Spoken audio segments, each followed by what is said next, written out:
Merci d'être avec nous et bienvenue. Voici une nouvelle rencontre sur ABC Talk. Je suis très heureux. Mais alors, c'est même pas heureux, c'est au-delà. Il n'y a pas de limite tant le plaisir que je viens de passer dans cette première partie, évidemment en off, hein, parce que vous ne verrez pas, ou peut-être quelques photos. On essaiera de montrer ça tout au long de l'émission. Mais j'ai eu l'immense plaisir d'accueillir sur ce plateau une personnalité, un guérisseur indien qui vient tout droit de Katmandou, au Népal. Et c'est plus qu'une personnalité, c'est plus qu'un enseignant, c'est plus que, je ne sais pas exactement de quelle manière on peut le définir, on lui demandera sa définition lui-même, et il a fait un petit détour par Paris pour venir nous enseigner, en tout cas nous parler un peu de son parcours de vie, et j'ai eu la chance d'avoir un soin avec ses méthodes à lui. Et vous allez voir en tout cas ce que vous allez entendre, et je vous demande vraiment d'être attentif, ce que vous allez entendre, vous ne l'entendrez sans doute nulle part ailleurs, tant sa personnalité est singulière, et il a évidemment ce charisme qui est exceptionnel. Alors, autour de ce plateau, je vais quand même vous présenter les deux autres personnes qui accompagnent mon invité. Il y a en l'occurrence Michel Decoust, bonjour. Bonjour. Je suis très content que vous soyez là, Michel. Merci infiniment. Parce que vous êtes peut-être la première témoin de ce qu'est notre invité. Un témoin par écrit. Par écrit. En tout cas, par écrit. grâce à un livre, mais aussi parce que j'ai vécu. Ah oui, par un vécu assez incroyable. Voilà, on va en parler bien sûr. Et puis je salue Jonathan qui est là. Bonjour Jonathan. Bonjour. Qui va nous aider à retranscrire, évidemment, parce que mon anglais LV1 est un peu faible par moment. Qui est donc ce guérisseur indien? Eh bien, il s'appelle tout simplement Rahul Bharti. Thank you, brother. Infiniment merci. Infiniment merci également pour tout ce que vous m'avez fait dans cette première partie d'émission. Parce que c'était évidemment quelque chose d'assez inattendu. Merci pour le soin. Voilà. Alors j'ai derrière moi, je peux pas vous montrer les photos, mais c'est assez étonnant. On va parler des massages et des soins énergétiques, les techniques ancestrales, évidemment. Est-ce que vous venez régulièrement en France? Yes, I do. Since 1987. Donc il vient régulièrement en France depuis 1979. 87, yes. 89. Yes. 87. Yeah. 87, 87. ouais, précisément. Alors, il y a une chose, et je voudrais que vous commenciez par ça, Rahul, parce que il y a une chose que vous m'avez décrite, c'est que la France a une énergie particulière dans le monde, et il y a notamment un endroit en France que vous connaissez bien, qui a cette énergie singulière, et vous dites même la France est le centre du monde. Yeah, you see, because my life is very interesting, I start working quite early. And in the tribe that I was trained in the year of 1979, I was just 9 years old. And this particular tribes in Sri Lanka who lived completely naked in the middle of a forest. And they did talk about, it was not a country, but they were expressing exactly the way it looked like the place of the center of the energy. Il a grandi notamment dans une tribu de population autochtone au cœur de la forêt au Sri Lanka. Et ses enseignants, ses maîtres là-bas lui parlaient du centre énergétique de la Terre, qui n'était pas défini en tant que tel comme en France, mais en tout cas, il le définissait d'une certaine façon qu'il a pu reconnaître après. So generally, I've been looking for this place because I heard a lot.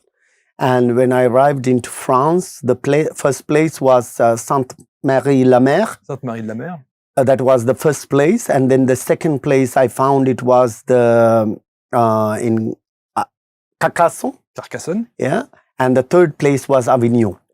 Donc le triangle. The triangle, exactly. The pyramid. It's called the water, fire and the wind. Et donc, quand il a mis les pieds en France, il s'est mis à chercher, après avoir parcouru le monde, justement en observant ces caractéristiques-là.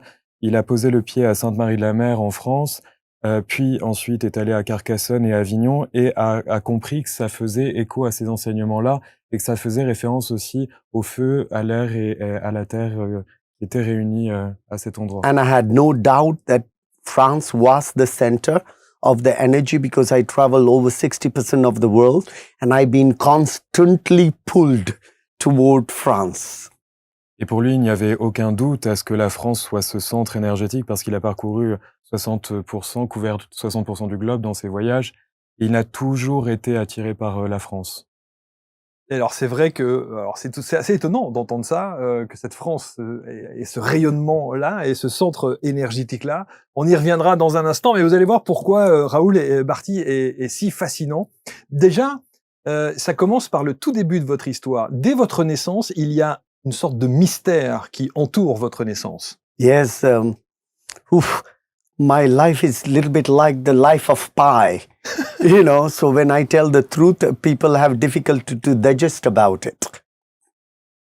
Donc sa vie est à l'image de récits un peu mythologiques. Les gens ont du mal à comprendre réellement et à s'identifier à cette vie-là. Because, yes, No, sorry. my birth was started in 1970, and I was born into a family of South India from Goa. That was a Portuguese family. Donc il est né en 1970 dans une famille d'origine portugaise qui s'était établie à Goa, en Inde. Et une fratrie de 13 enfants. Oui. Yes, and of course there were 13 brothers and sisters, and we had hardly anything to eat, and we were just eating onion and bread that period of time. Et donc dans cette fratrie de 13 enfants, il y avait évidemment peu à manger, donc la plupart des plats consistaient en un bout de pain et un oignon. Where I got adopted by a family in 1972, and I left India in 1972 with my family. Et en 1972, il a été adopté par une famille et c'est à ce moment-là qu'il a quitté l'Inde. Et en fait, il est adopté par une famille parce que tout petit, il va sur une plage et sur cette plage, il y a effectivement un couple de jeunes Suisses qui est sur cette plage et qui lui donne du chocolat. Et lui adore le chocolat, il est tout petit, c'est un mets évidemment exceptionnel et donc il récupère à chaque fois, il revient toujours au même endroit pour retrouver ce petit couple de jeunes Suisses qui, une fois, il décide de l'adopter, mais ce couple de jeunes et vos parents d'adoption sont trop jeunes pour vous adopter. Absolutely. Yes, because my parents were quite young. They were, especially my father, he was a minor.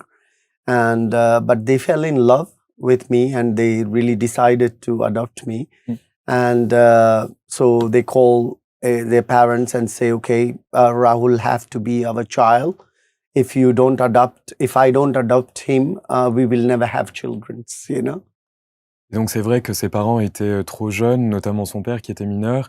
Ils ont fait appel à leur famille pour trouver une solution, parce que pour eux, c'était soit on adopte Raoul, soit on n'a pas d'enfant. Ils étaient tombés en amour avec cet enfant sur la plage. So my grandfather arrived into Goa and investigate because we were so many children in the family. They allow. So actually, my grandfather adopted me. So in a real way, my grandfather is my father and my father is my brother, but with the agreement that my father, when he become 25, the adoption will move back. That's the agreement they had. Et donc à ce moment-là, le père de son père, son grand-père, est arrivé à Goa, a commencé à faire la rencontre de sa famille, de tous ses enfants aussi, à connaître un peu plus le profil de Raoul. Et le subterfuge qui a été trouvé, ça a été de faire l'adoption au nom de son grand-père, qui est devenu son père légalement, jusqu'à ce que son père adoptif, futur de cœur en tout cas, ait 25 ans. Et 25 ans. Et vous allez voir qu'effectivement, cette famille suisse va tellement, évidemment, l'aimer qu'ils vont tout faire pour qu'il soit, évidemment, dans cette belle aventure humaine. Mais il y a la fratrie de 13, et notamment un frère jumeau qui va décéder à la naissance. C'est le frère jumeau de Raoul. Et là aussi, il y a une spécificité dans l'arrivée de ce frère. Oof. Okay, this is a little bit going to be hard for everybody because I am even surprised my own self. Even after 13 children, my mother was pregnant in 1970. And on the year of 1970, on November 22nd, midnight, she had pain. So they rushed her to the hospital with a bamboo, with this plastic, that was the ambulance that time, Et donc, après 13 accouchements, en 1970, sa mère était de nouveau enceinte. Et sur les coups de minuit, elle commence à avoir des douleurs, donc ils prennent, un brancard en bambou pour la porter, à l'hôpital. What I hear, it was raining, so they were running, and suddenly my mother's water burst, and one child came out, slide through this plastic onto the road.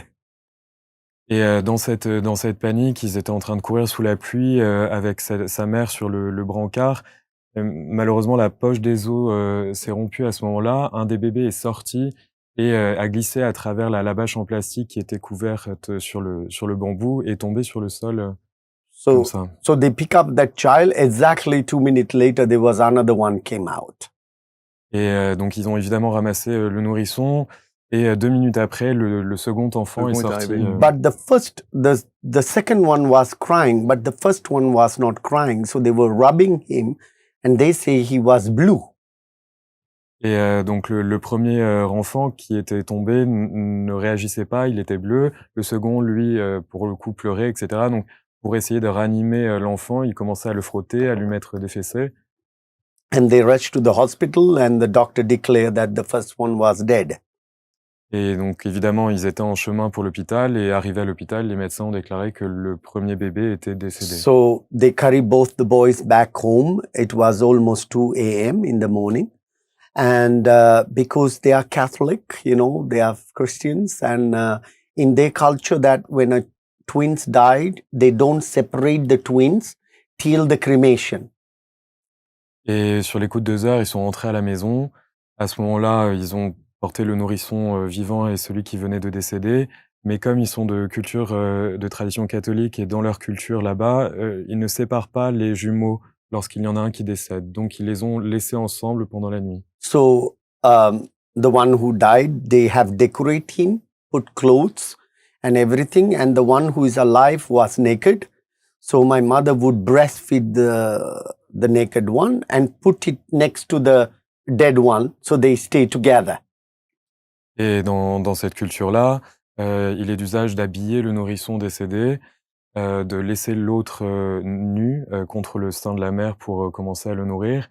Et une fois que l'allaitement avait été fait, ils ont recouché les 2 nourrissons ensemble. So according to the mother, the one who was alive was constantly turning toward the one who is dead. But in scientifically, 4 hours birth child does not turn. Et d'après, ce que sa mère raconte de cette nuit-là, c'est que l'enfant, vivant qui était posé à côté, du nourrisson décédé se tournait constamment vers son frère jumeau, alors que médicalement, les bébés ne se tournent pas à cet âge-là, ils n'ont pas cette capacité-là. So I did ask this question because I'm also very scientific, my own mind, you know. And she said, no, he kept on turning. Et Raoul, qui a un tempérament, curieux, qui recherche toujours dans la science les faits, et cetera, s'est interrogé sur cette question-là et elle lui a confirmé que c'était bien ce qui se passait, pendant cette nuit. So every half an hour, mother would come and breastfeed the one who is alive and put back next to the dead one. Because the priest was arriving at 10 o'clock in the morning. I don't know what they do, but they do something before the cremation. Yeah. Et donc pendant toute la nuit, elle a allaité le nourrisson vivant, elle le recouchait à côté, il se retournait, et cetera. Ce jusqu'à 10h du matin à peu près, quand le prêtre est arrivé pour, le rituel avant la crémation. So my mother, half an hour before the priest arrived, she had breastfeed the alive one and put it next to the dead one. But when the priest arrived, the one who was alive was dead, and the one who was dead is alive. And I'm getting a lot of goosebumps right now. So I am supposed to be the one who is dead. Et lorsque le prêtre est arrivé, en fait, le nourrisson qui était vivant était mort, et le nourrisson qui était mort était vivant. Et ça a été un choc pour absolument tout le monde. Et Raoul était le nourrisson qui était mort, prêt pour être incinéré, crémaillé. So I asked my mother, how do you know that was me? And she said, because you were dressed. You know, you were dressed, well dressed, and you were ready for the cremation. You know, there was cotton buds because she was clear with that. But I still had a doubt about what she said, because is it possible scientifically? Generally, it is not. But then I heard that twins do crazy things. Et donc, Raoul a évidemment demandé à sa mère pour essayer de comprendre cette histoire. Et pour elle, il n'y a aucun doute, parce que c'est bien le nourrisson qui était vêtu, donc qu'on avait habillé notamment pour les rituels, qui était prêt à l'embaumement, etc., qui s'est retrouvé vivant le lendemain matin. Et scientifiquement, rien ne l'explique. Il a essayé de chercher. Bon, il sait que les jumeaux ont des liens particuliers et qu'il peut se passer parfois des choses extraordinaires, et ça en fait partie. But it makes quite a big sense because I remember everything below 2 years old. I remember every single thing in my mind. And I can hear things myself and I can see things before it happens. It's almost like, yeah, but it makes me scared too, myself. You know, I'm just a normal person of life, but it scares me sometime. And then I started my journey of understanding of the body when I was 7 years old. And I said, but, you know, it's not possible for 7 years old, you know, still the teeth didn't come out, you know, this interest. You know, really myself, I have fear because I also think, okay, what is going on, you know? Il a des souvenirs très précis, hein. Il n'a rien oublié de l'âge antérieur à ses 2 ans, donc il se souvient de plein de choses. Et par ailleurs, il a ses capacités de voir, d'entendre des choses qui vont se produire ou auxquelles il peut avoir accès des informations. Et à ce moment-là, ça lui fait peur également, parce que de fait, c'est surprenant. Et il faut se dire qu'à l'âge de 7 ans, il a commencé à se pencher sur l'étude du corps, alors que les enfants à cet âge-là perdent leurs dents de lait. Et lui a commencé à se pencher sur ces questions-là, donc aussi dans la quête de compréhension, de sens.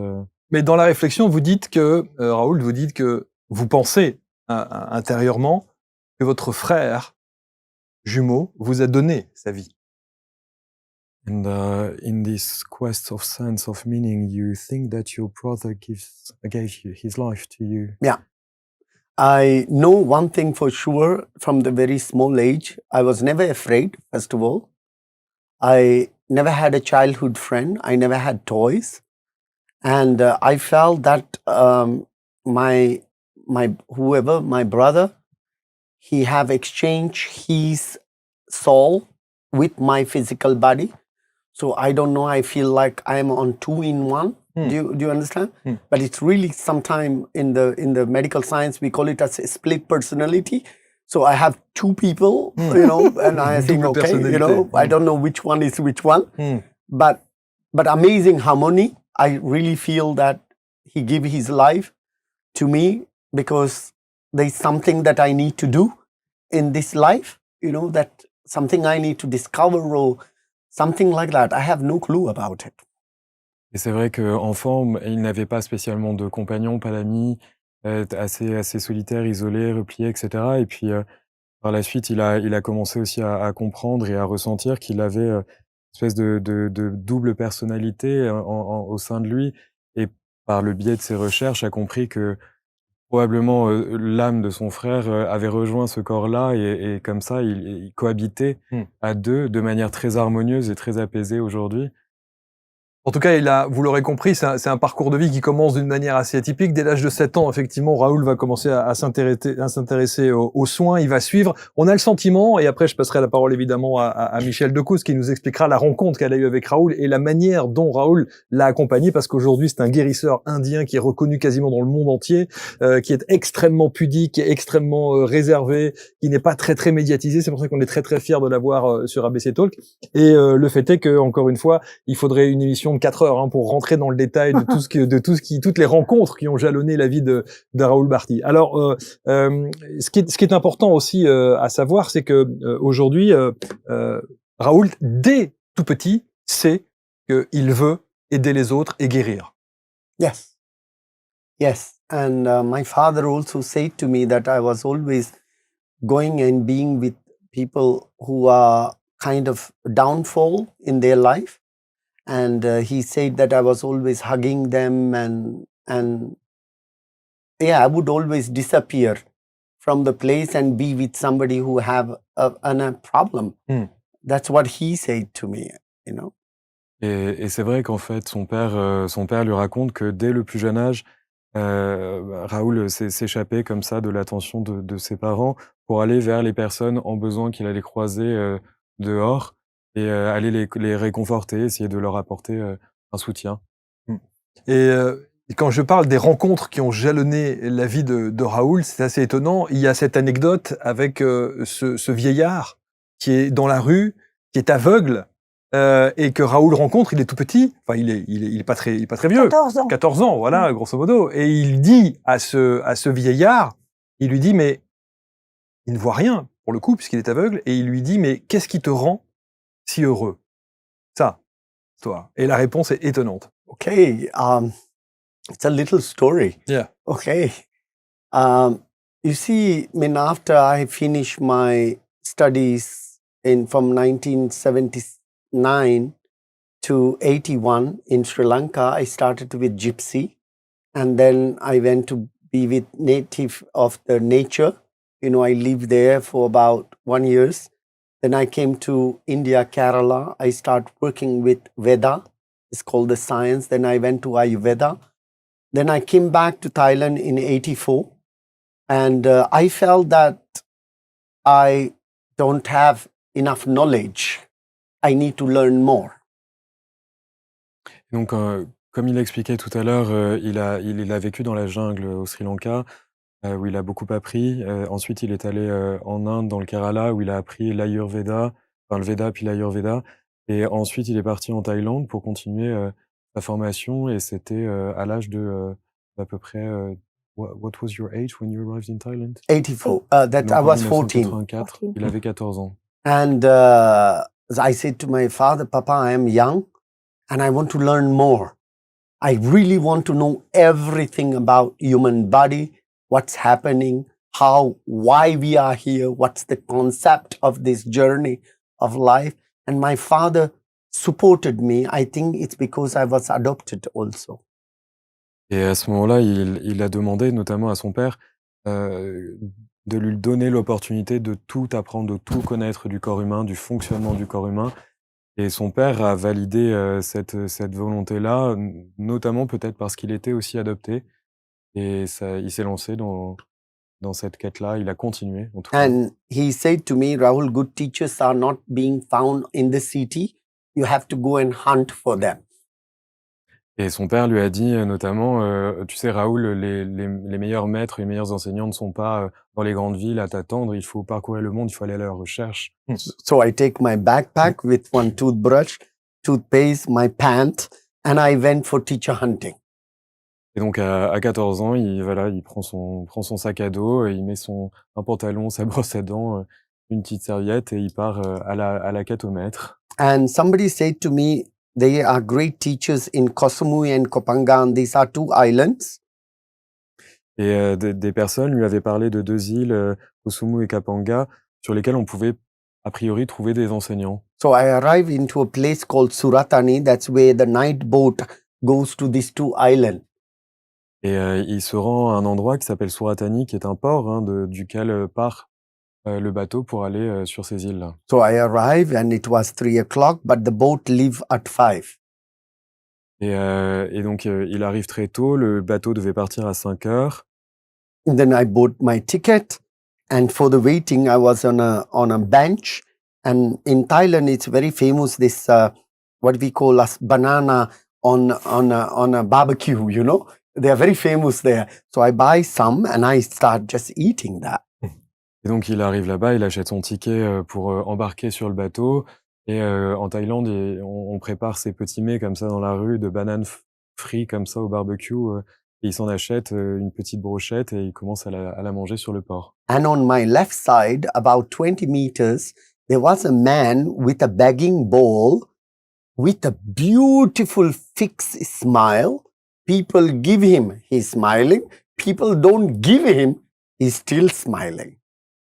Et à sa gauche se trouve un homme. Mendiant. Oui, voilà, un homme sur le sol comme ça, avec un bol pour mendier. Et les gens lui donnent pas, mais lui il garde toujours cette même énergie, ce même sourire. Et ça l'interpelle. And that made me curious. And I start seeing people who are walking who were very grumpy, unhappy people, when they saw him, they start smiling. Même les personnes qui passent devant lui, qui sont plutôt de mauvaise humeur, ronchons, passent et à son regard, deviennent, beaucoup plus solaires, beaucoup plus légers, souriants. So after half an hour later, he turned toward me and he started walking toward me with the same smile, and his eyes was shining like a star. Et au bout d'une demi-heure, donc il l'observe toujours et il voit que cet homme se lève et commence à marcher en sa direction avec toujours ce sourire extraordinaire et des yeux brillants comme des soleils. And he was looking straight at me. So for me, he's 100% sure that he's coming to say hello to me. Et comme cet homme regardait directement dans la direction de Raoul, pour lui, il était évident qu'il allait à sa rencontre. And he was about between 65, 70, a range of age. Donc, il avait entre 65 ans et 70 ans à peu près. So within 2 meters, I got up to say hello to him. So I give him my hand. Mm. And suddenly, he turned left. Et dans l'espace des 2 mètres qui les séparaient, Raoul se lève pour lui serrer la main et à ce moment-là, cet homme prend la tangente à gauche. Of et course, tourne. it was difficult for me for 14 years old. I felt a little strange. But I sat down and he went into the road and he stand on the side of the road and he was not crossing the road. Et bien sûr, bon, ça l'a surpris ce comportement pour un adolescent de 14 ans.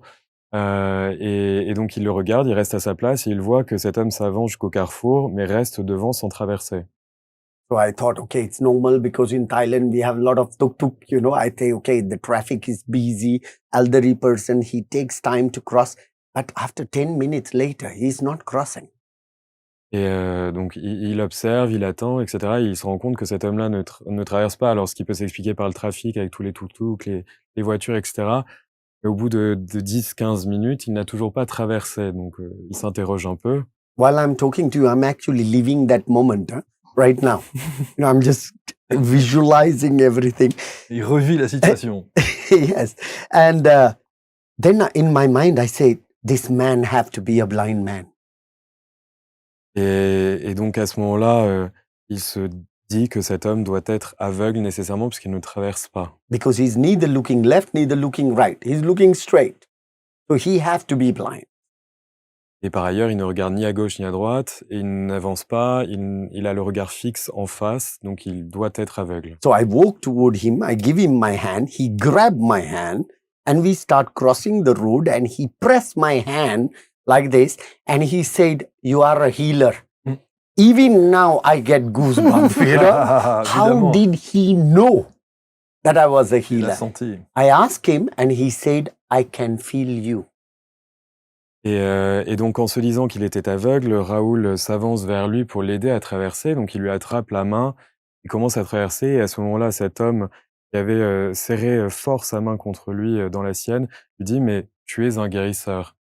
Et à ce moment-là, Raoul raconte qu'il a encore de la chair de poule, hein, une émotion très vive, parce que il s'est interrogé aussi comment cet homme pouvait savoir. Et cet homme lui a répondu bah, « Parce que je vois en toi, je sais qui tu es ». And his smile is still the same. Now I became curious about his smile. I say, why do you have this fixed smile? Et donc son regard est toujours le même, son sourire est toujours aussi lumineux. Et Raoul l'interroge à ce moment-là pour savoir d'où vient ce sourire, qu'est-ce qui explique ce sourire-là. So this was my first teaching of him. He said in life, it doesn't matter what happened. Don't forget this small smile. This is the light within yourself that keeps your inner child alive. Waouh. Yes. Et donc là, ça a été le premier enseignement que Raoul a reçu dans sa vie. Cet homme lui a répondu, ce sourire, quelles que soient les circonstances, quels que soient les événements de la vie, garde toujours ce sourire parce que c'est ton enfant intérieur, c'est ta propre lumière en fait, et c'est ça qui va te permettre d'avancer. And it made a great sense to me when I looked at Lord Buddha, when he was meditating, he also had that small smile, you know, within himself. Before he reached the enlightenment, he had this beautiful little smile and everything tried to distract him. But that inner child was so happy nothing could distract him. Et ça a beaucoup de sens pour lui parce que quand on observe Lord Bouddha lors de sa pratique de méditation, il a un sourire discret, qui est le sourire de cet enfant intérieur-là, qui est imperturbable malgré tout ce qui se passe à l'extérieur. Alors on va voir, il faudrait vraiment une émission de 3 heures, mais c'est passionnant de l'écouter comme ça, parce qu'il y a plein d'anecdotes et plein de rencontres qui vont lui permettre de devenir ce qu'il est aujourd'hui, un des plus grands guérisseurs indiens. À 16 ans, il va ouvrir son centre de massage à Katmandou, il va s'installer aussi au Népal, évidemment, il va aider les enfants, il n'a évidemment besoin de quasiment rien dans la vie, il le dit lui-même, si j'ai un toit et de quoi me nourrir, ça me suffit amplement, il passe sa vie à aider les autres. C'est un personnage haut en couleur. Alors Michel Decoust, moi je suis content de vous avoir aussi, parce que Raoult est arrivé dans votre vie à un moment particulièrement critique. On s'était connus en 2010, parce que j'allais régulièrement à Auroville, c'est une communauté internationale. Et Raoult soignait les gens que les médecins à Auroville ne pouvaient pas soigner. Il se souvient absolument pas de moi, parce qu'il soignait tous les samedis matins une flopée de gens qui arrivaient d'Auroville, et aussi des Indiens de Pondichéry, parce que c'était à côté du comptoir français, etc.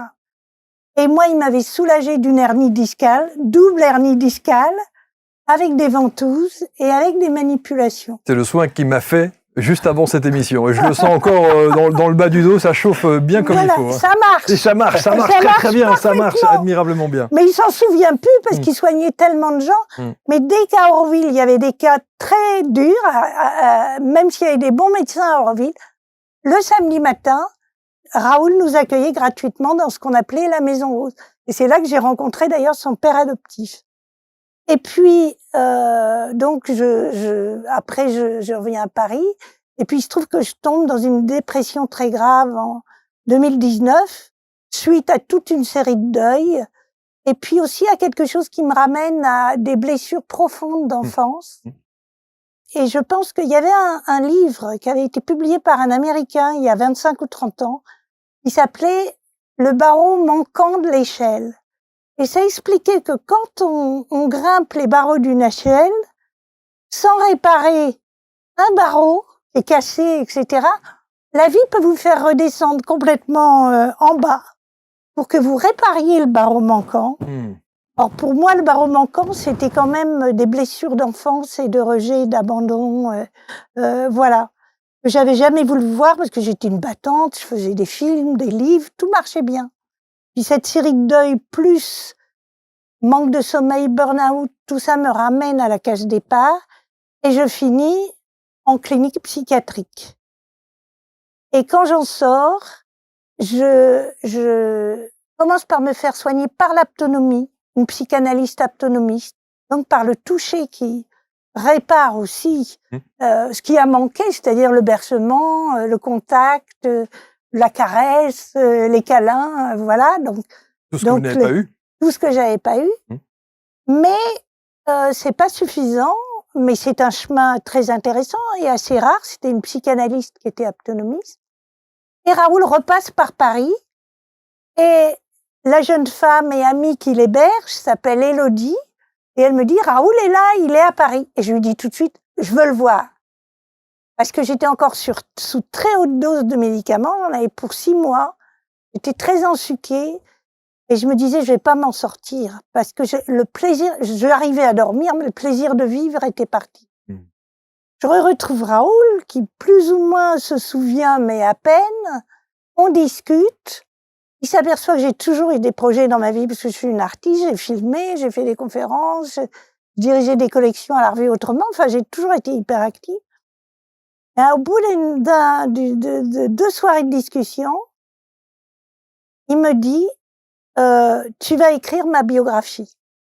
Et là, c'est comme il fait le geste souvent, il dit, c'est comme un hameçon pour me redonner un projet créatif, alors qu'il avait toujours refusé qu'on écrive sa biographie et que son père était pas pour d'ailleurs. Oui, c'est-à-dire qu'il ne veut pas être médiatisé. Du tout. Il ne veut pas qu'on parle de lui et autrement qu'au travers de son... voulait écrire sa biographie. Il ne voulait pas. Il ne voulait pas. Donc, et moi, ça devient un hameçon où je me dis, donc on était fin août, Et il me dit, et tu viens l'écrire au Népal en février, fin février t'arrives, parce que tout le mois de mars au Népal, je donne un enseignement de 4 semaines, comme ça t'auras le temps de regarder ce que je fais, etc.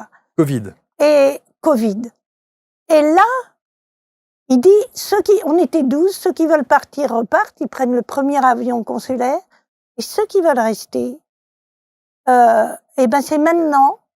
Et comme il est télépathe, on peut le dire, il nous dit, de toute manière, ceux qui restent, je les vois pas sortir avant fin juin, début juillet. En fait, on est resté jusqu'au 11 juillet. Et on est resté 5 mois avec lui. Quel enseignement de 5 dans mois. une maison, Waouh. avec un jardin, sa femme, son fils, 3 chiens, très important les chiens, et un petit jardin, un rez-de-chaussée de maison qui nous laisse, 2 Français, 3 Français, Élodie et moi, plus un Français qui est resté, Benjamin, 2 Hollandais. À part Élodie et moi, on connaissait pas les autres et personne ne s'était choisi. C'était une famille de bric and broc. Et on est resté 5 mois ensemble. Et là, ça a été un apprentissage formidable. Parce que Il vous a sauvé. il m'a sauvée. Et il m'a sauvée en recréant une vraie famille. Pas une famille bringue-zingue et dysfonctionnelle. Famille que vous n'avez jamais eue. Jamais eu. J'ai même eu un anniversaire qui m'a été fêté là. Et c'est pas juste l'amour qu'il nous a donné, lui et sa femme. C'est pas juste les exercices qu'on faisait tous les matins. Et donc, on faisait du tai chi, on faisait un yoga ancien qui est formidable et qui s'appelle Ancient Stretches, qui est un yoga, mais extrême, qu'on faisait 1h20 tous les matins.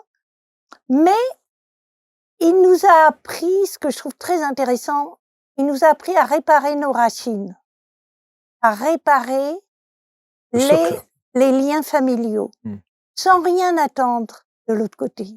Il dit que toutes les familles dans lesquelles on s'est incarné sont faites pour nous apprendre. Si on a été rejeté, abandonné, trahi, c'est qu'on devait apprendre ça de cette famille et surtout ne pas le répéter après. C'était la leçon qu'on avait à apprendre. Et c'est fondamental chez Raoul, c'est qu'il faut réparer la lignée. On dirait les racines, mais la lignée. Et moi, j'avais des problèmes avec mes frères et sœurs. J'étais le vilain petit canard de la famille, donc je faisais du hors-piste. C'était insupportable, donc j'avais été éjectée. Eh ben, je suis sortie de ces 5 mois avec une réparation intérieure. Ça, je peux pas dire que ça ait changé grand-chose à l'extérieur. Oui, à un moment, puis non, parce que le livre, une fois paru, hop, ils se sont retournés contre moi. À nouveau. Mais profondément, ça m'a apporté un calme incroyable. Et c'est doublé cet apprentissage de « je suis dans cette famille pour apprendre ça ».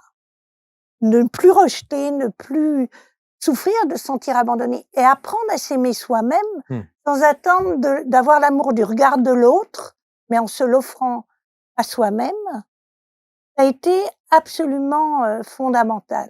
Et c'est ce qui vous a sauvé, évidemment, réconcilié également avec vous-même, avant même de vous réconcilier avec votre famille.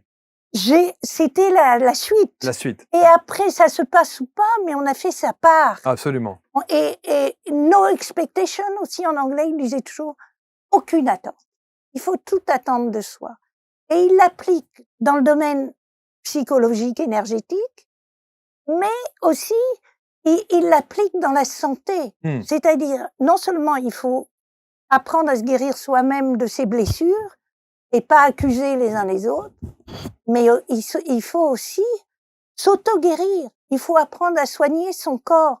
Et il nous donne des outils extraordinaires. Il va peut-être en parler. Je sais pas s'il me comprend, là, Raoul, ou s'il me suit. Je comprends un petit peu. Voilà un mot en français, quand même. Mais il va apprendre le français. Je comprends un petit peu. Et donc, et puis aussi, il faut le dire, moi j'ai été beaucoup dans le monde des créatifs culturels et dans le monde des spirituels et des chamans et tout ça. Je suis désolée, mais il y en a très peu qui marchent leurs paroles. Il y en a beaucoup qui parlent sur ce qu'il faut faire, mais des gens qui, dans la vie, appliquent vraiment Hmm. ce qu'ils disent. Or, moi, pour être pendant 5 mois, jour et nuit dans cette famille, je voyais que Raoul adorait sa femme. Il était un père vraiment très aimant pour son fils. Il s'occupait des chiens, mais comme si ça avait été des êtres humains. Ça, c'était absolument formidable. Que quand il plantait des graines ou qu'on faisait un jardin potager, le vivant était sacré. Hmm. Mais quand on nous bassine avec vive le moment présent, mais moi j'ai vu l'incarner. Hmm. Comment on vit le moment présent sans le clamer sur tous les toits. Je voudrais dire un mot, je voudrais que, en tout cas, Raoul nous dise un mot sur la notion du développement personnel. La notion du développement personnel à la française ou à l'européenne n'a rien à voir avec votre notion du développement personnel. Yes. First of all, what I wanted to say is that what Michelle learned is I try to help her to learn little joy in life is the best way of coming out of all kind of depression. And this was my teaching for her, is to work with her family, love one, go close to them, and get every little joy, small thing that makes a big thing. But you don't need to look for big thing, just a small thing. That was the main part of training for Michelle. When she met me, she was 73. And when she came out, she was 16 years old. And I was very happy. You know? C'est vrai que dans ce parcours de soins avec Michel, un des enseignements principaux, ça a été de lui apprendre à apprécier des plaisirs simples, des moments comme ça de chaque jour, et à vraiment les apprécier, les savourer. Parce que c'est une très bonne thérapie pour se sortir des états de dépression ou même traverser des phases qui sont difficiles dans nos vies, que de se raccrocher à des moments que l'on va savourer comme ça quotidiennement, qui peuvent paraître vains pour la plupart des gens, mais qui ont beaucoup de sens pour le principe de guérison. Et quand elle est rentrée, arrivée chez lui, elle avait à peu près 73 ans et elle est sortie comme une jeune femme de 16 Mais ans. juste ajouter quelque chose que je trouve très important. Moi, j'ai été une aventurière. J'ai vécu 3 ans en mer sur un bateau de pêche. J'ai vécu dans des projets pionniers en Arizona, etc. Et pour moi, l'intensité était toujours dans une aventure extérieure. Et avec Raoul, c'est l'art de la simplicité. J'ai appris que l'intensité pouvait être entièrement dans des choses simples. On fait un jardin potager ensemble, on nourrit des chiens, mais tout est juste et tout devient intense du dedans. Yes, the difference is that from the Eastern and the West, you see, I mean, East and the West, we are very much like the yin and yang. You know, it's like the couple. We have a lot to learn from these two parts of the world.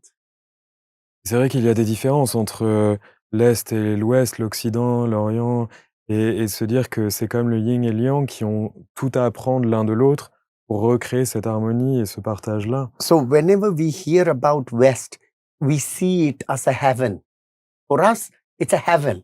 You have everything. You have everything ready for you, you know. It doesn't matter if it is the climate, the roads, the food, the shop, everything is all prepared. For us, it's really a heaven, you know.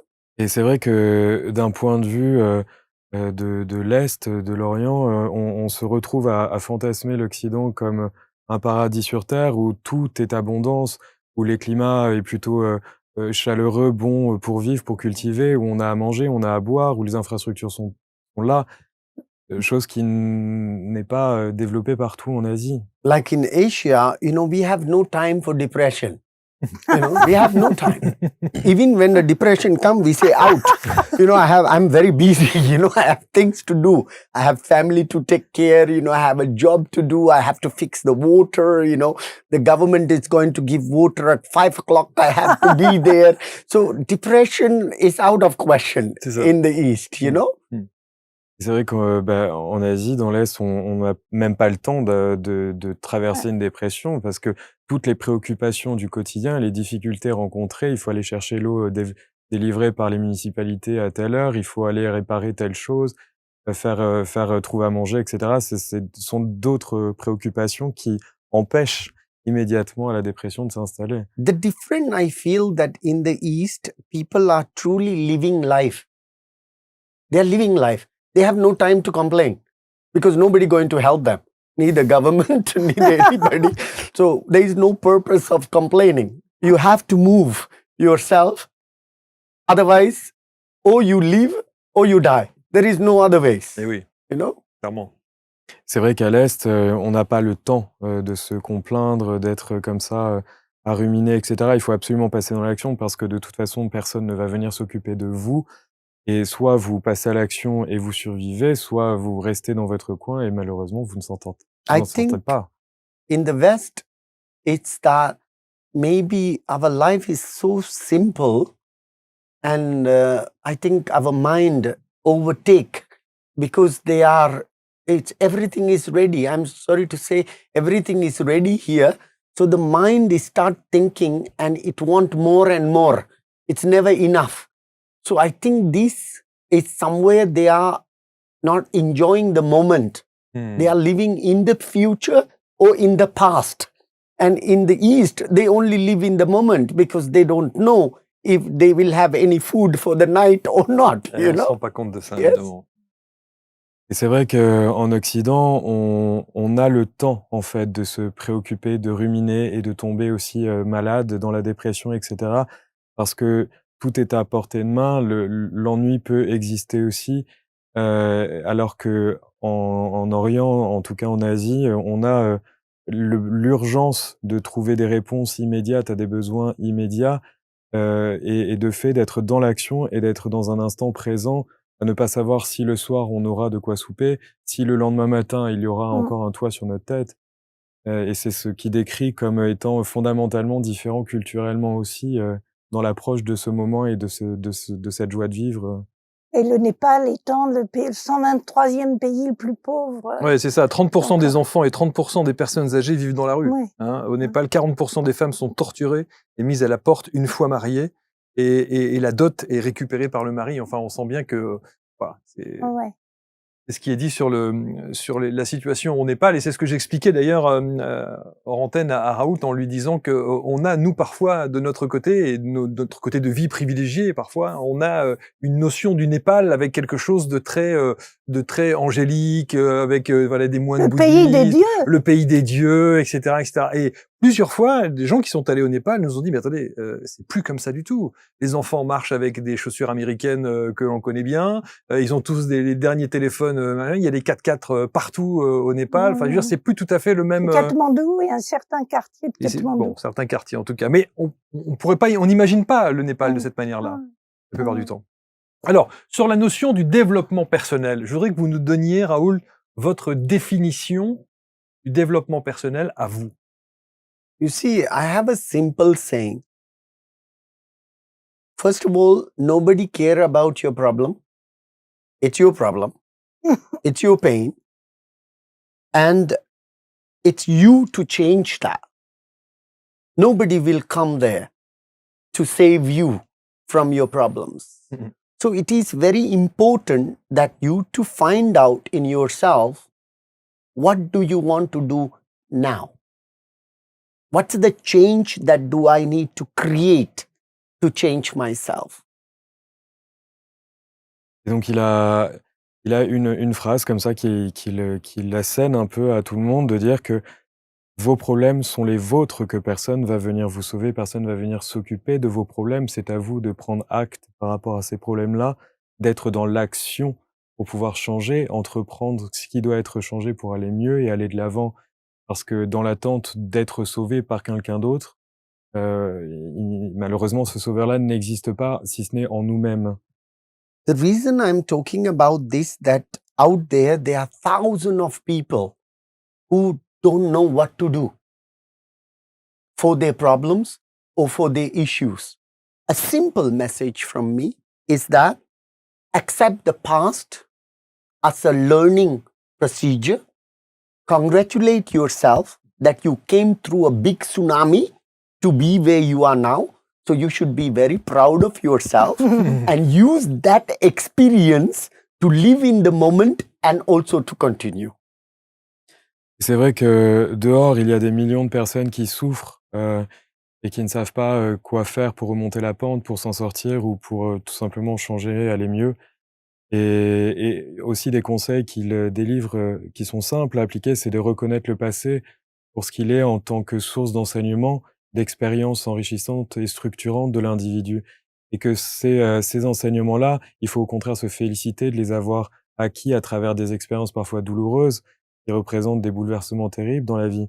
Mais avoir cette fierté-là envers soi-même, cet amour-là envers soi-même et donc d'accueillir après pour construire sur la base de ces enseignements. So the simple part is that you are suffering. Example, I am suffering. I am not happy. But nobody is stopping me to change that. I can change it whenever I want. I don't like my place, I can change the place. Don't like my job, I can change the job. Nobody is stopping me. It is my self-decision. So we need to make a move. Et c'est vrai que la part de la responsabilité de l'individu dans sa propre douleur, elle est grande parce que comme il dit, on se pose des propres limites, aux choix de vie que l'on peut faire. Si on est insatisfait, si on est contrarié par une situation, on peut la changer, on peut déménager. Peut-être avec des difficultés, mais c'est possible. On peut changer de travail, c'est possible aussi. On peut créer ces opportunités-là, mais il faut passer à l'action pour ça. And there is no magic. It's only action can give you the result. So if there is no action, there is no result.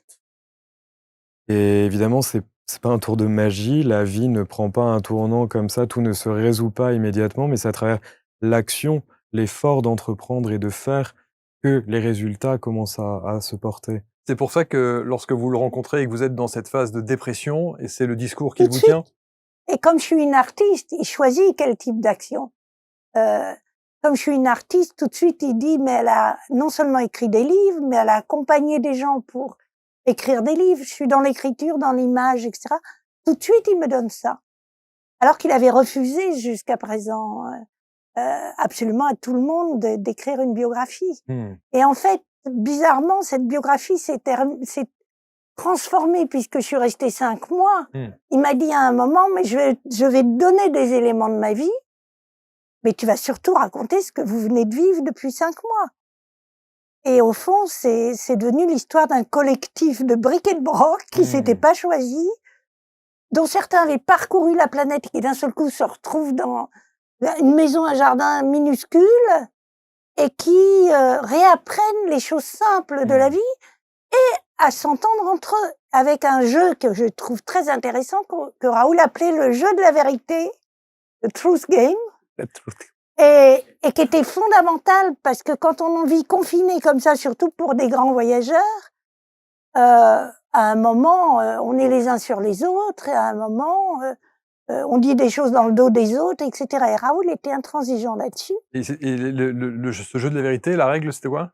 La règle, c'était, tu ne dis jamais quelque chose dans le dos de quelqu'un, tu lui dis en face, et on se le dit tous en face, parce que ça clarifie complètement les situations tout de suite. Parce que si on reste enfermé derrière une grille pendant 5 mois et qu'on commence à se taper dessus, on peut pas sortir dehors, on peut pas aller prendre un pot, laisser l'autre en plan. On est confronté totalement à nous-mêmes et aux autres dans un espace extrêmement réduit. Ça a dû donner des situations cocasses. Eh ben, c'était une famille non choisie, mais on s'en est sorti bien mieux que les familles choisies. Ça, parce que, d'abord, il y avait la créativité tout le temps. On apprenait tous les exercices de Raoul. Moi, j'ai appris les bols tibétains et j'ai adoré les bols tibétains. Ouais, j'en ai eu droit ce matin. D'autres ont appris et se sont spécialisés plus dans les massages thaï. En fait, on avait 4 heures d'exercice le matin, plus des protocoles pour quand on se réveillait, etc. On prenait du curcuma, on faisait des exercices de nettoyage des auras, etc. On était extrêmement occupés jusqu'à 1 heure. Là, on déjeunait et puis on faisait des exercices pratiques, mais aussi on taillait les rosiers, on taillait les arbres, ils nous apprenaient à faire du curry, ils nous apprenaient le langage des plantes, ils nous apprenaient, il y avait un arbre. Alors pour Raoul, les arbres sont des lieux de nettoyage énergétique, il nous expliquait comment demander la permission à l'arbre de se nettoyer émotionnellement, c'est un protocole très précis et absolument efficace. Et puis surtout, on voyait les résultats sur nous. Moi, je suis quelqu'un très de feu, mais entre les exercices du matin, et puis on courait pas dehors, on pouvait absolument pas bouger. Entre les exercices du matin, les bols, les plantations dans le jardin, etc. Moi, je suis devenue d'un calme, mais olympien. Les gens me reconnaissaient plus. I'd lost my fire. Perdu mon feu. You know, the main point that I was trying to teach them is it doesn't matter what happened in life, be straightforward, be clear. So when you look at yourself in the mirror, you can say, I was clear. This was what I was trying to teach them. Stop being this, round behind, I can't stand this. I prefer people tell me straight what I am. And it's okay. It's fine. Now it's up to me to choose what I am. So I'm trying to teach them, don't tell things behind. Have guts to speak so you lose your fear. And when you look at your mirror, you say, I did well. This was the main point. Et à travers ce jeu de la vérité, on n'avait pas peur de ne pas être aimé par l'autre.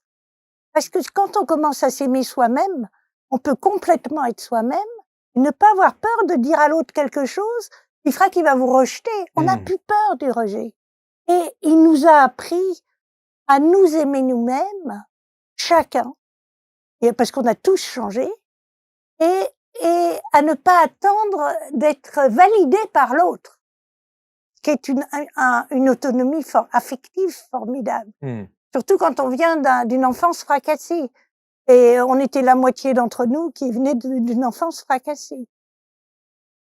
Oui, pour revenir pour ceux qui ne seraient pas anglophones, simplement que un de ces enseignements principaux dans cette communauté-là créée par le contexte, c'était donc à travers ce jeu de la vérité, d'être intègre, d'être clair avec soi-même et avec l'autre, de ne pas faire des jeux de manipulation, de conversations détournées où les intentions sont confuses, brouillées, où plus personne n'y voit sur rien du tout. Au contraire, là, on est clair, on a le courage de dire et d'aller à l'autre ce qui va, ce qui ne va pas. Il vaut mieux recevoir ça plutôt que avoir des retours de personnes qui disent que, et cetera, et se regarder, avoir le courage aussi de se regarder dans la glace le soir et dire: «Bon, là, aujourd'hui, c'est bon, je suis clair, en fait, j'ai été transparent, je suis intègre, je suis honnête, il y a pas d'embrouille, en fait». Comment est-ce que vous vous considérez aujourd'hui? Un enseignant, un thérapeute, voire en France, certains vont dire un de plus, un gourou supplémentaire. Je sais que vous avez compris là. I got your point. I understood that much French. Voilà. Thérapeute, enseignant. I'm not a guru at all. No. But the word guru means a teacher. That I think we are all teachers. Everybody who is born, we have taught something or the other. So the word guru being misunderstood by the world right now. And guru means just a teacher itself. Il y a un distinguo à faire entre l'interprétation, notamment en Occident, du terme gourou et le sens réel, sémantique du gourou qui veut dire enseignant. Au sens strict du terme, on est tous des gourous, on est tous des enseignants.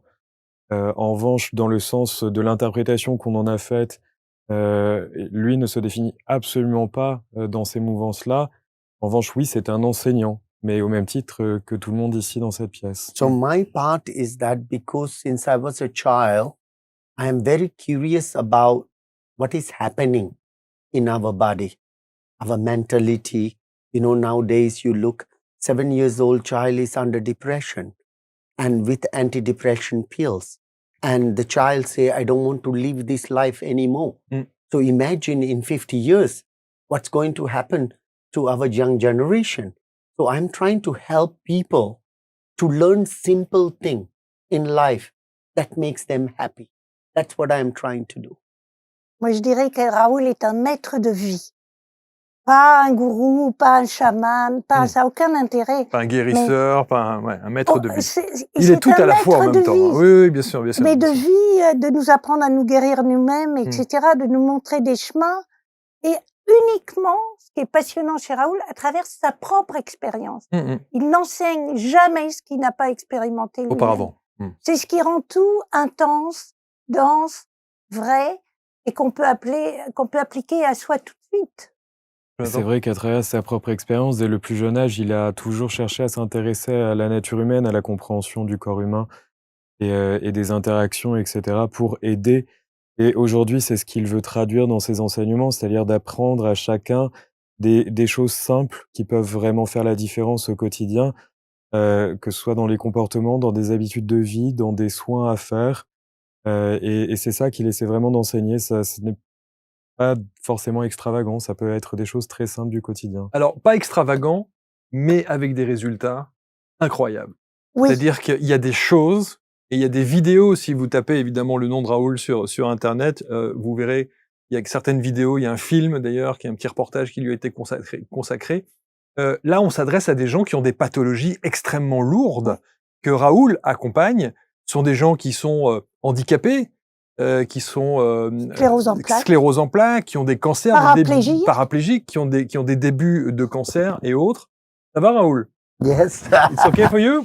Yes, yes, yes. The thing is that what I don't believe impossible. Par rapport à tous ces cas, aussi complexes, de I- pathologies graves, c'est que lui ne croit pas en l'impossible. I don't believe in impossible.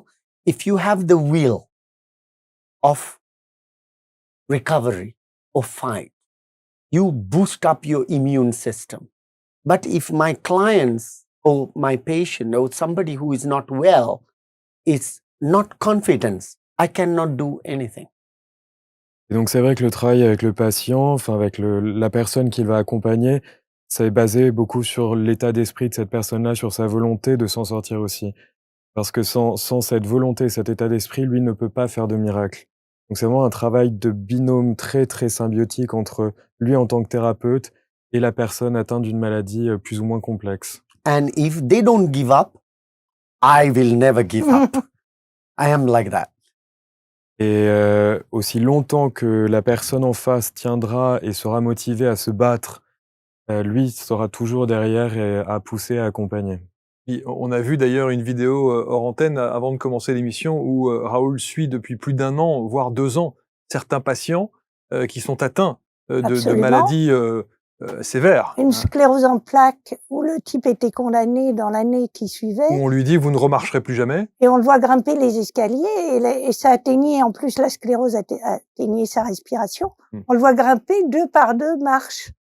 C'est incroyable. La vidéo est absolument saisissante. Et quand on voit ce jeune homme qui était effectivement en chaise roulante et à qui on dit c'est fini, vous ne remarcherez plus, Et qui respirait plus. et qui ne respirait plus, il s'en Yeah. sort. Absolutely. And I just want to say to everybody, I am not here to prove anything.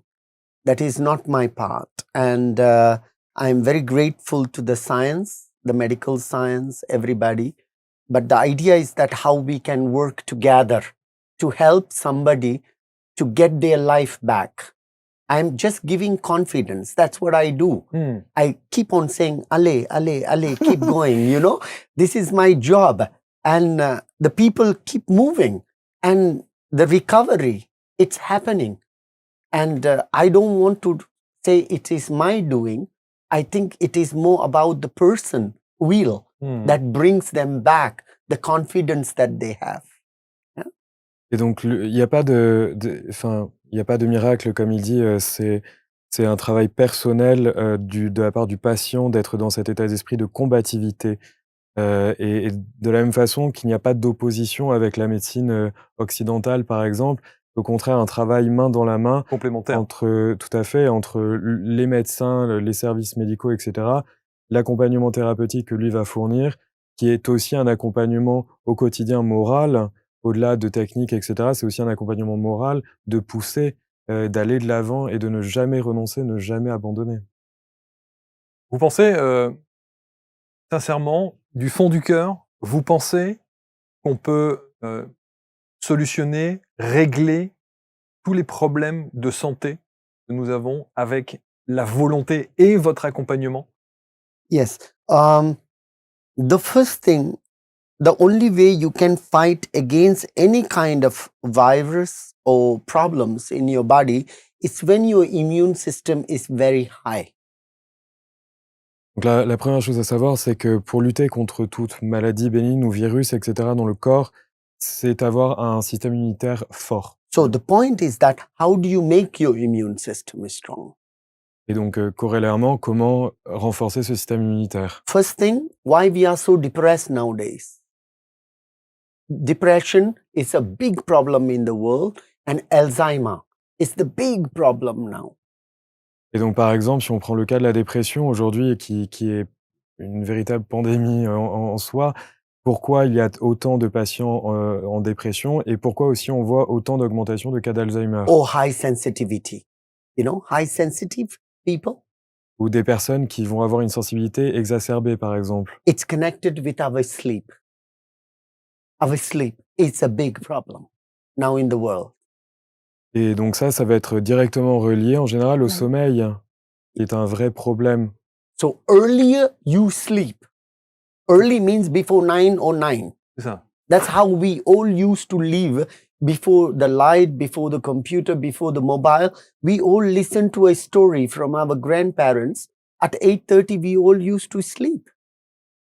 Et donc, pour retrouver cette qualité de sommeil, c'est se coucher tôt et ce, avant 9h. C'est-à-dire que ancestralement, de manière transgénérationnelle, on s'est toujours couché très tôt. Les grands-parents nous racontaient l'histoire, les parents nous racontaient l'histoire. À 8h30, tout le monde était au lit, la famille comprise. Il faisait nuit où il n'y avait pas d'électricité, il n'y avait pas de téléphone, il n'y avait pas de télévision. On se couchait tôt. And get up as early as possible. Put some music. Start dancing. You know, start smiling. Then your day, your boost of the day become already 60% of your problem is gone. Just by doing that. Et donc le matin, une recette simple qui est de se lever aussi tôt que possible, de mettre de la musique qu'on aime, de danser, de chanter, d'être dans cette bonne énergie, de bonne humeur, et ce qui va radicalement changer aussi la perspective de la journée à venir. Faites But ça? but then people Ah, say, mais oui, the people say, sorry, I cannot do that because I need to have my social, connection and all that. But if you have no health, there is no social. If you have health, you have all the social Évidemment. interaction. You understand? Yes. C'est vrai que les gens aujourd'hui disent de ne pas trouver le temps de se coucher tôt, de se lever tôt, parce qu'il y a les sorties, il y a les amis, il y a les interactions sociales, etc. Enfin, sans santé, peut-être qu'aujourd'hui ça va, mais dans 10 ans ça n'ira pas, mais sans bonne santé, il n'y aura pas d'interaction sociale de toute façon. Donc, I have a simple saying. Please take care of yourself. Nobody will come to save you. Prenez soin de et vous. Personne ne viendra vous sauver. Exactly. Mieux que vous. And everything is in your hand. You just need to create discipline. That's our problem. We lost the La discipline. discipline, ouais. Quand on entend ça, d'abord, c'est plein de bon sens. au total. Ça semble extrêmement On simple. dit que c'est une sagesse millénaire et universelle. Et on se fait tout de suite un monde d'un truc en se disant, oh là là là, si je veux vraiment être aligné, si je veux vraiment être raccord, si je veux vraiment, ça va être compliqué, ça va être fastidieux, ça va. Quand on écoute Raoul, on se dit, mais en fait, c'est très simple. Every day I sleep 8:45. Every day I'm 53 years old. Since the beginning, at 4:45, 5 o'clock, I get up in the morning. I start cooking with music and dancing. I don't care what other people think. It makes me so happy. I work 7 days a week. I am never tired. I never took a nap. I don't even know what is a nap. I'm a full boost energy from 9 till 4. I sleep, and from 4 o'clock, I'm in like an atomic bomb of Wow. energy. Waouh. Et donc oui, tous les soirs, il s'endort vers 8h30, 9h, et ce depuis 53 ans. Donc il a toujours eu ce rythme-là de se coucher avant 9h, de se lever vers 4h, 4h30, à 5h de s'activer avec la cuisine, de mettre de la musique, de chanter, d'être dans une énergie extraordinaire, et tout en travaillant quand même 7 jours sur 7. Il n'y a jamais de pause, il n'y a jamais de vacances, il n'y a jamais de sieste. Et c'est constant, constant, constant. Et malgré ça, il est toujours plein d'énergie. Et à ces stagiaires, ouais. oui. Pardon, vas-y, Michel. Oui. À ces stagiaires, Raoul dit, je veux pas vous imposer ça, c'est pas un dogme. Vous l'expérimentez. 2 semaines. 2 semaines, vous expérimentez. Et vous voyez si ça marche. Si ça marche pas, vous arrêtez. Mais il dit aussi quelque chose que je trouve extrêmement exigeant. Faut arrêter tous les écrans 2 ou 3 heures avant de se coucher. Et d'ailleurs, il m'a dit tout à l'heure, quand on l'appelait au téléphone, il disait, moi, mon téléphone, je ne l'utilise que pour appeler. Hein. Je ne vais pas commencer à aller chercher. Il n'avait pas de site internet. C'est Jonathan qui lui a fait il y a à peine quelques semaines. Hein. Toi, en tant que... tu es son élève, Jonathan, enfin, tu suis son enseignement, en tout cas aujourd'hui. Tu mets en place ça? Je l'ai suivi pendant un moment, oui. Après, j'ai arrêté. Après, je reprends. Oui, ça a apporté... Ça a été très surprenant parce que j'avais, pareil, une vie active, parisienne, très intense, etc. Et en me couchant très simplement à 8h30 tous les soirs et en me levant tous les jours à 4h30, en moins d'une semaine, j'avais senti des bénéfices extraordinaires sur ma santé, ma vitalité, même mon humeur, mon état d'esprit. J'étais dans un état d'esprit très différent avant d'appliquer ça et de voir ce bénéfice-là. C'est pour ça que c'est une recette que je m'applique dès que je sens que ça ne va pas très bien. Parce que justement, quand je n'ai plus cette santé-là, je ne peux plus profiter de la vie non plus. Donc tout devient compliqué. Et c'est vraiment simple à faire. Enfin, c'est au contraire un cadeau qu'on se fait à soi-même. Donc non, c'est beau. Raoul? Yes. Tu voulais rajouter quelque chose? You want to say something else? I don't know. I just want to say to everybody, life is very simple, brother. It's so simple. But why is it so difficult for us to understand that is simple? Just being simple is the most beautiful. I never buy clothes. Oui, c'est ça. You know, I sleep on the floor. On lui prête des chaussures. I have no style, you know, I just live my own. It makes me happy, you know, because I don't know what's going to happen next moment. At least I don't want to miss this moment. So I can say to everybody is that little things in your life, it's what's going to brings that joy in your life. Don't abandon this little moment, you know. So collect the little things. Don't look the big thing. Just look at the smallest thing. Et c'est vrai que ce sont des enseignements très simples qui se regroupent sur se concentrer sur des plaisirs simples, sur des choses simples. Parce que la vie n'est pas plus compliquée. On a tendance à essayer de trouver tout le temps du méta, de voir on se complique trop la tête. Lui, par exemple, ne s'achète pas de vêtements, c'est de la récupération. Il va dormir par terre. Il n'utilise pas de technologie ni rien. Il se concentre sur des éléments essentiels, simples, qui structurent comme ça des plaisirs au quotidien et qui font une bonne hygiène de vie, qui font un bon moral. Ce sont des choses qu'effectivement, dont on s'égare, on s'éloigne au fil de notre vie. Mais si on revient à ça, déjà, arrêtons d'essayer de comprendre par quel chemin la vie avance, pourquoi, etc. Juste, simplement, on prend une tasse, on boit, qu'est-ce que ça évoque et le plaisir qu'on en ressent. Quelle leçon de vie, quelle leçon de vie. Je sais que vous êtes très nombreux à nous demander, mais comment peut-on suivre Raoul Barti? Est-ce qu'il y a un enseignement quelque part? Comment est-ce qu'on peut voir? Est-ce qu'il donne des conférences, des enseignements? Comment on le suit? Il y a le Michel site Healing and Center. Peut-être, Jonathan, tu peux expliquer les liens. C'est le Healing Hand Center International, donc c'est sur Google ou n'importe quel moteur de recherche, on peut le trouver. Il y a une page Facebook Raoul Barti.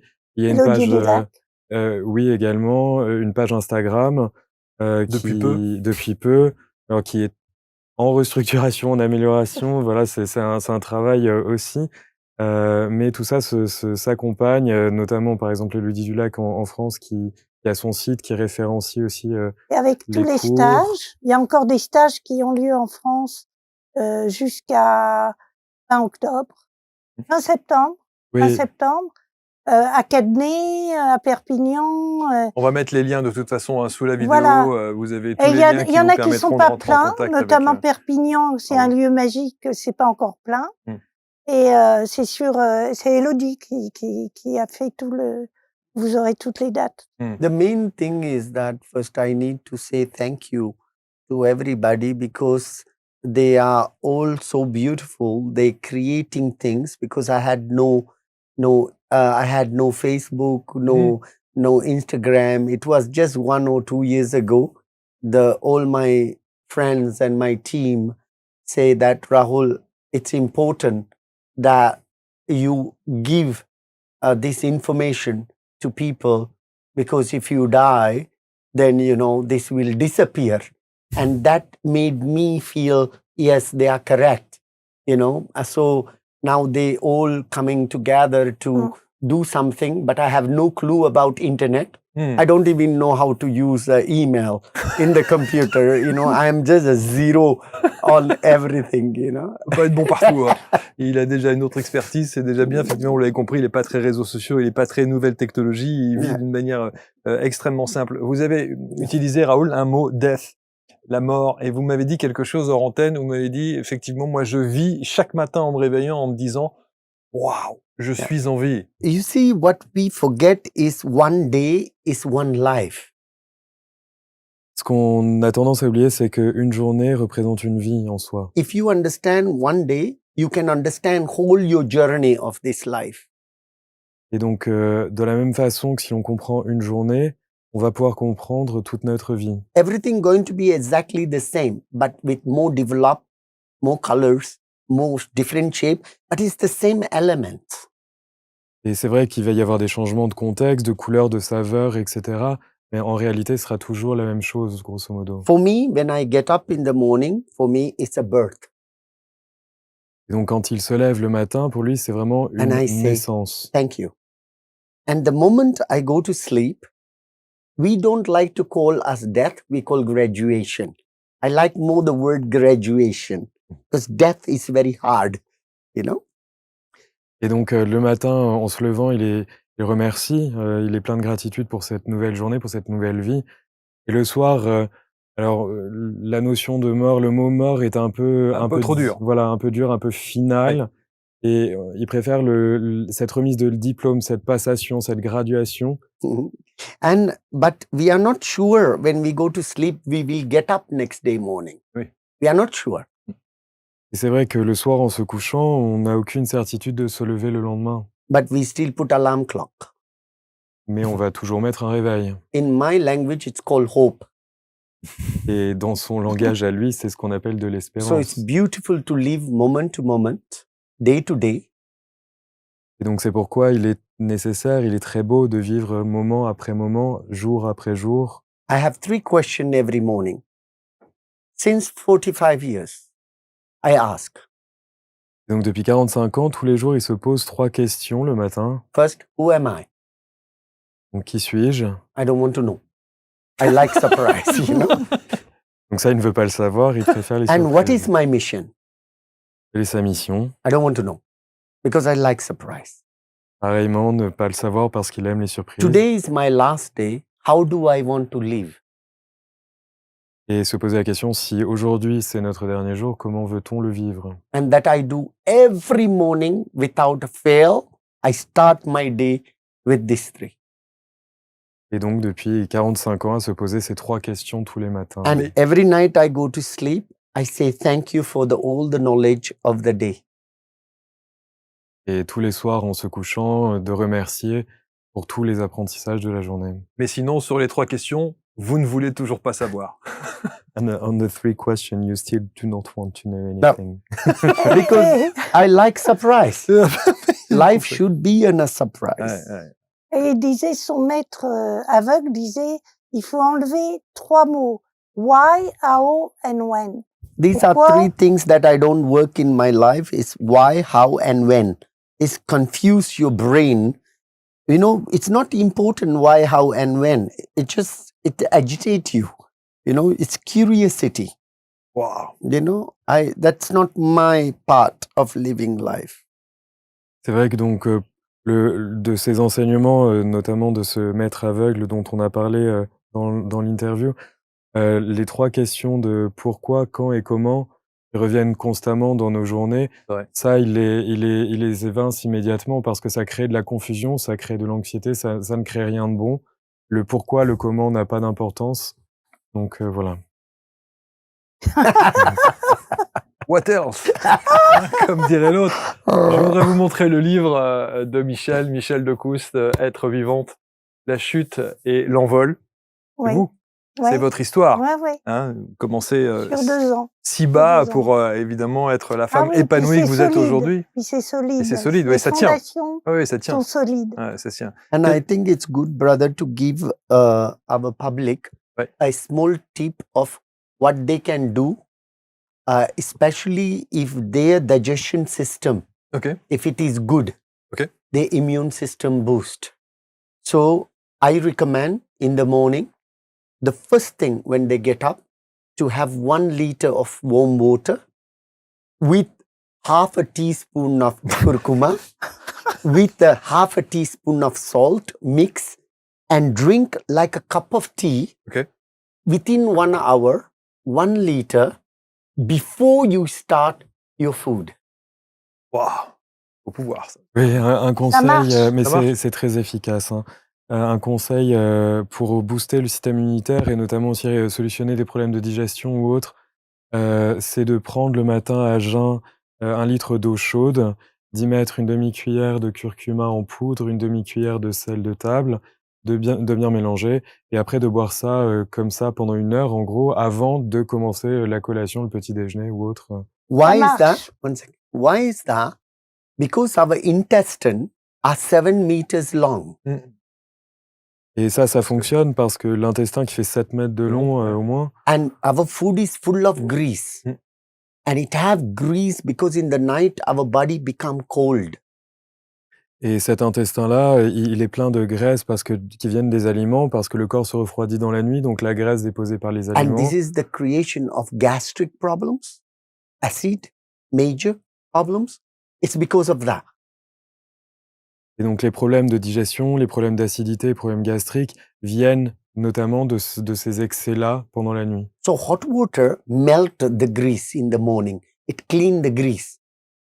Et donc l'eau chaude, Nettoyage par l'intérieur. voilà, le matin, l'eau chaude va venir nettoyer cette graisse dans les intestins. And the salt is an antiseptic. It cleans the bacteria within the intestine and it takes out of your body. Et le sel, qui est un antiseptique naturel, va venir nettoyer toutes les bactéries présentes dans les intestins et va venir les expulser de votre And corps. curcuma is the best against gastric problem. You will never ever have gas problem or acid climbing up if you take that every morning because it's an antiseptic. Et de même avec le Curcuma. curcuma. Il y a un puissant antiseptique qui est une solution, un Et ça remède marche, millénaire. par hein. exemple, les grands voyageurs comme moi ou d'autres, on a attrapé des amibiases, des virus partout. Et moi, j'arrivais jamais à m'en débarrasser. Depuis 3 ans où je prends le curcuma tous les matins, Mais- ça me nettoie Mais 1 litre, complètement. 1 litre, Comment? 1 liter. 1 litre. Yeah.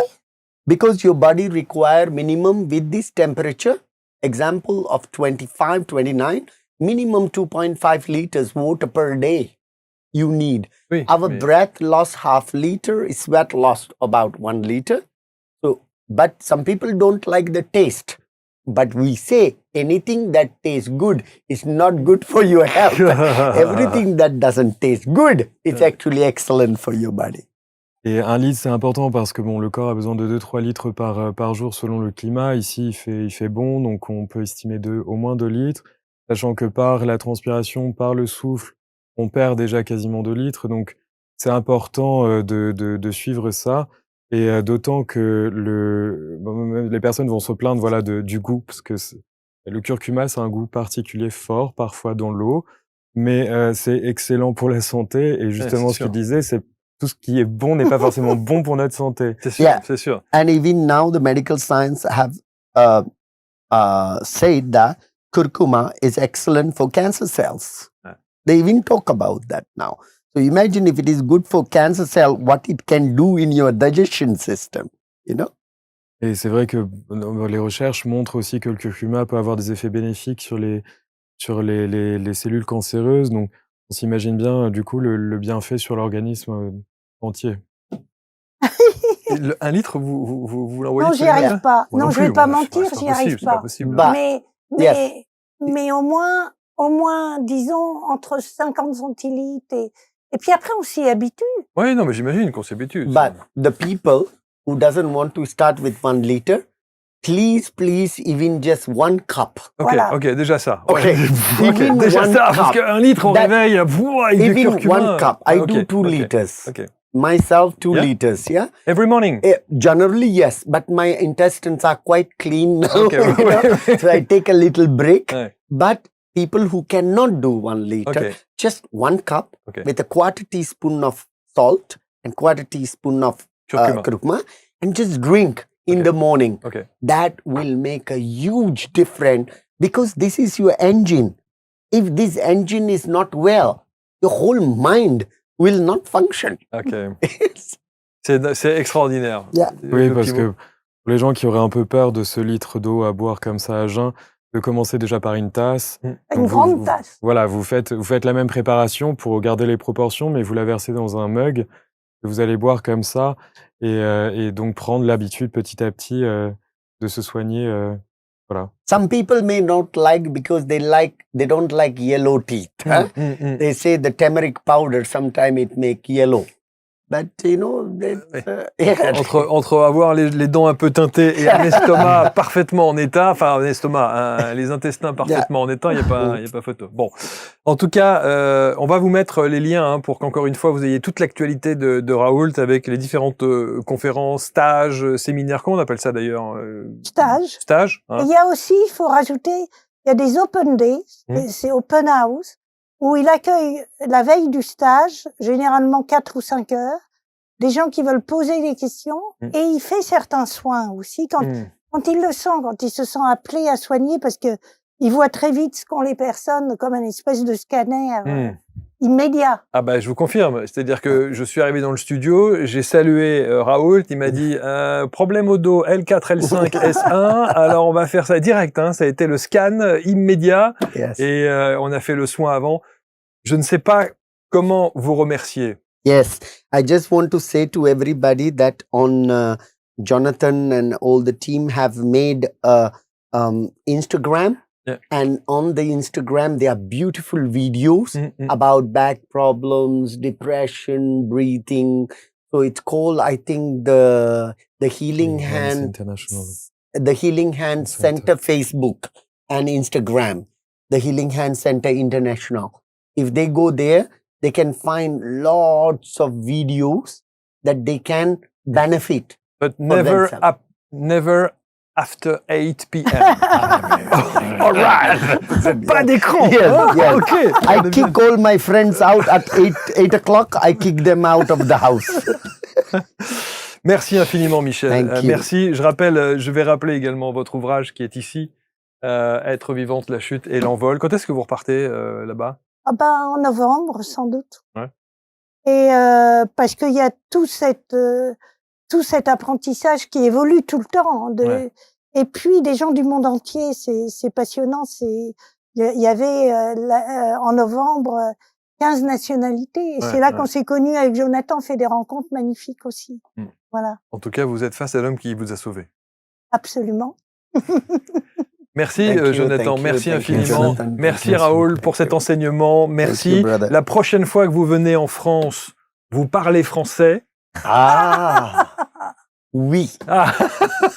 Je vais essayer de parler français. oui.